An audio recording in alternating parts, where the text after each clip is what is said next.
Hello বন্ধু, আমি বর্ষা। তোমরা সবাই কেমন আছো? আশা করি খুব ভালো আছি। আমিও খুব ভালো আছি। তোমরা টাইটেল আর থাম্বনেল দেখে বুঝতেই পেরে গেছো তোমাদের সঙ্গে কী শেয়ার করছি।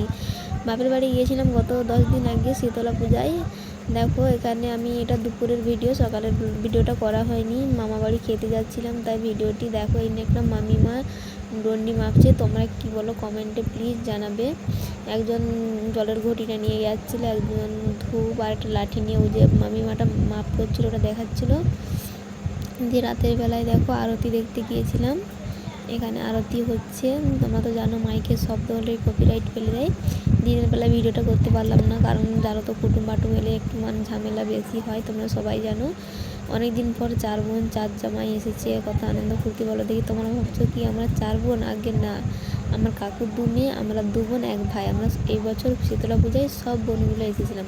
এটা আমাদের শীতলা পূজা। দেখো চারদিকটা ডেকোরেশনটা কত সুন্দর এই বছর সাজিয়েছে।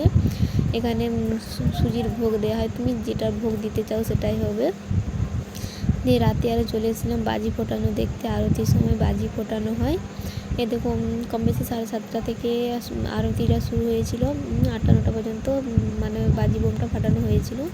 আমরা অতক্ষণ ছিলাম না, যেহেতু সারাদিন উনান ধরছিলো না, পুজো হচ্ছিলো বলে উনান ধরানো হবে না, না হলে জরিমানা করবে। তাই উনান কেউ ধরায়নি পুজোতে, নাকি ঠাকুরের গা জ্বলে, তাই ওই জন্য কেউ উনান ধরাবে না সেদিন সব মুড়ি খেয়ে থাকতে হবে।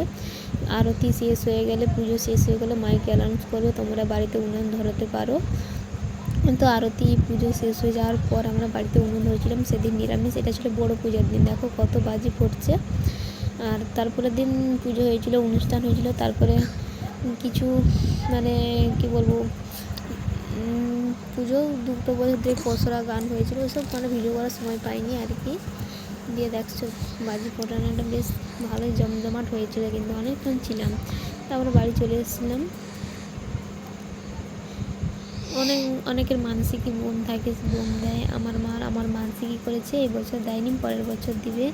আমরা সব 4 বোনের চেনাপেনা মিলে সবাই দাঁড়িয়ে আছি, ওখানে বাজি ফোটানো দেখছিলাম। এটা আমার দিদি, যে কাপড়টা দেখো। দিয়ে দিদির ছেলেগুলো সব আইসক্রিম খায় বলে, ওদের ঠান্ডা লেগে গেছে বলে খাওয়াবে নি বলে পালিয়ে এসেছিলাম। আমার মেয়েও প্রচুর খেয়েছে সেদিন আইসক্রিম। দিয়ে আইসক্রিম খাওয়া হলো না। দিয়ে পাশের গ্রামে একটা মেলা হচ্ছিলো, শিব মন্দিরে, কেদারনাথের মেলা। সেখানে দেখো মেলা দেখতে গেছিলাম। যে নাগরতলার কিছু ফটো তুলেছিলাম, ভিডিও করেছিলাম। দেখো মেলাটা পুরোটা তুলতে পারলাম না, কারণ বাচ্চা নিয়ে গিয়েছিলাম না, ফোন ধরবো না, বাচ্চা সামলাবো। যে যার বাচ্চা তো নিয়ে গিয়েছিল না, আমার বড়রা কেউ মেলা দেখতে যায়নি। আমরা 3 বোনে গিয়েছিলাম, 1 বোন বাড়ি চলে গেছিলো। কেদার মেলা জানো তো তোমরা।